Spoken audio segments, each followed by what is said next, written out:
Welcome back to Studio Chatter. It's last minute, but how can we prepare our kids for school to start? Welcome Katy Olsen, a second grade teacher, to the program. Hi, welcome. Thanks for having me. I love this subject. It's like my favorite thing, and when we can really open up.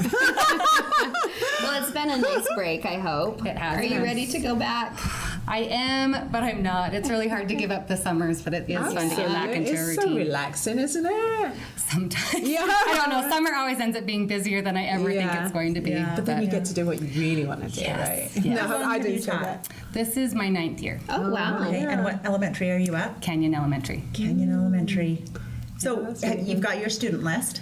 I just barely got it yesterday. Okay, how many kids are in your class? 23. Okay, is that that's average? a good number. Is that a good number? High? It's a little bit higher than what I've had in the past 2 years, but 23 is still very doable Okay. for Okay. Have your grade. So have you started prepping your classroom? I have. I always think that I'm not going to go in, but then I just always start getting an itch. You know, the beginning of August, there's always that itch to get back in. So are you one of those teachers that picks a theme and you know exactly what you're going to do? Yeah, well, I try to keep it just with, I do a lot of like a director set is kind of what I have. how Like we've got our fun. stand-ins and our leading actors and things like that in the classroom. Okay, so you keep that going. Yeah, I've kept that until being- you're bored to death with it, and then you'll switch it up. Well, I believe that a teacher's job is one of the toughest jobs in the world. So first of all, thank you. I mean, it takes a village, an army, and people like you to raise our little people. So, I mean, that's just what made you want to be a teacher. Well, it took me a long time to graduate college. I don't know if I should say that, but a long time. And when I finally realized it, at the very end of it, I realized, I really just like being in the classroom. I like learning. And some of my biggest learning experiences haven't come from when I was in school, but have come from my students. And it's these little minds are they're amazing. And I've learned so much just even from my students. Oh, wow. So as a parent, what are some of the things that we can do to start getting our kids ready to go back to school? Well, I would tell you should have been reading and doing math all summer long. I know that probably did not happen. I know it's too late now. Really what you can do now is start getting back into a routine. I mean, summer hours, we're not going to bed at 11:30 and waking up at noon. We need to start getting, to bed at a good time and start waking up again at around 7:30, 8 o'clock so that you can get back into the school swing. And how involved do you think parents should be once school's in and, the homework starts coming in, or do you believe that parents should just, hands off, parent does it all, the teacher does it all and that's it, Well, in the classroom, I've got 23 kids and I would love to work with each one of them individually. It's really, really difficult in a classroom setting. The best thing a parent can do is to sit down and do homework with your child. That is the one-on-one time that your student needs to be successful.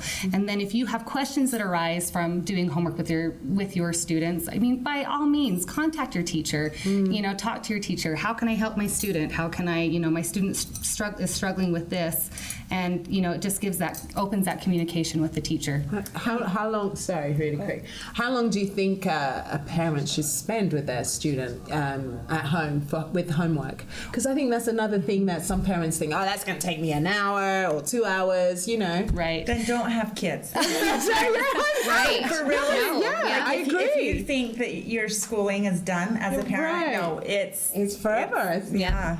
Well, we suggest that students read 20 minutes a night, and that can be, out loud, that can be individually, that can even be a parent reading to a child, because that's so important to be able to hear how to read and how to read with expression. Or that put comes your kids together. That helps that relationship. Right. And one's reading aloud and one's listening. Right. And homework, you don't want it to be a big stressful thing. And if you think that your students need their homework modified, to only be a couple problems a night, or, like I said, open that communication with the teacher and talk with the teacher, because you don't want it to be dreadful Right. doing homework. That's so true. Because you don't want that. But it's fun though. There are fun parts, aren't there? Oh, I mean, definitely. what's science like, and where the child is just amazed Right. by the world around us. Yeah. I think So that's really back to like making a good relationship with a teacher and a parent. How do you see that? Like, what's your ideal parent?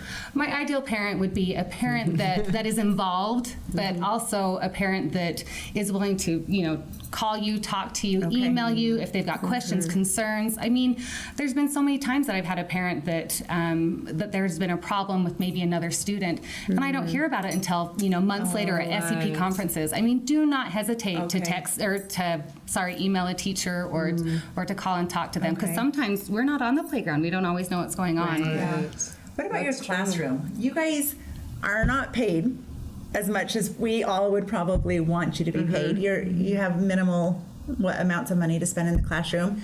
If a parent or grandparents want to help, what are some things that you, as a teacher, could use? A lot of times, teachers will have lists, just telling you what they I do want. love this. I know that in my classroom, we're really starting to dive into technology. And a lot of times in my classroom, I'll ask for, headphones for the students to use for their individual use in the classroom, okay. for Chromebooks or iPads and things like that. So it really just depends on the teacher and what the teacher would like. So just touch base, and if you have $20, just say, hey, what can I help donate to the classroom? Right. Because as a parent, I don't want the teachers to spend all their hard-earned money putting it back into the classroom all the time. And I know you do. Yeah. I know one of our teachers last year too asked if it was okay to bring. There were some on the list items, some fresh fruit snacks that were approved as well. Like, I know some of the things have to be packaged, but then there were some fresh food items that we could bring as well, which is always like satisfying as a parent as well if they're having fresh fruit over process. That's nice. So that was kind of nice. And then at Canyon Elementary, do you get enough volunteers from parents? I know it kind of varies from school to school depending on where you live in the city. Yes, oh, definitely. We do have a lot of volunteers, and I'm so thankful for that. And I think that that's another way for parents too. I know that it's hard. We have a lot of working parents, and but just any type of thing that you can do. Some parents will even say, let me cut your lamination, or let me, anything that I that's a can do great at home. idea. Yeah, so there's lots of ways that you can volunteer, even if it's not just in the classroom. Those are some of my fondest memories. My kids are all graduated, and I am so glad that I made the time. And whether you're working or you have littles at home and then your oldest, then you're like, oh, who's going to watch my littles? But it's important Right. to be there. Oh, wow. What about field trips? I was going to ask about that.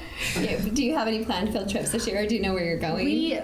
We've had some of the field trips that we've had in the past. We've gone to farm field days, and that's usually at Harvard Farms in Springville. Oh, that's fun. Yeah, that one's been really fun. We've also we've been able to go to Sarah Theater to watch a play. The kids love that too. But probably my favorite one was we went to classic skating one year, and I just remember just watching all these kids, and I just thought, oh my gosh, there are more on the floor than there are standing. It was but it was they loved it, and it was so fun. Oh, so fun. wow. Nice. Well, kudos to you. Yes, really. And in all your 9 years, is there like one favorite memory or any funny thing that some child has said to you, or one thing that really sticks out that has just made it completely worthwhile?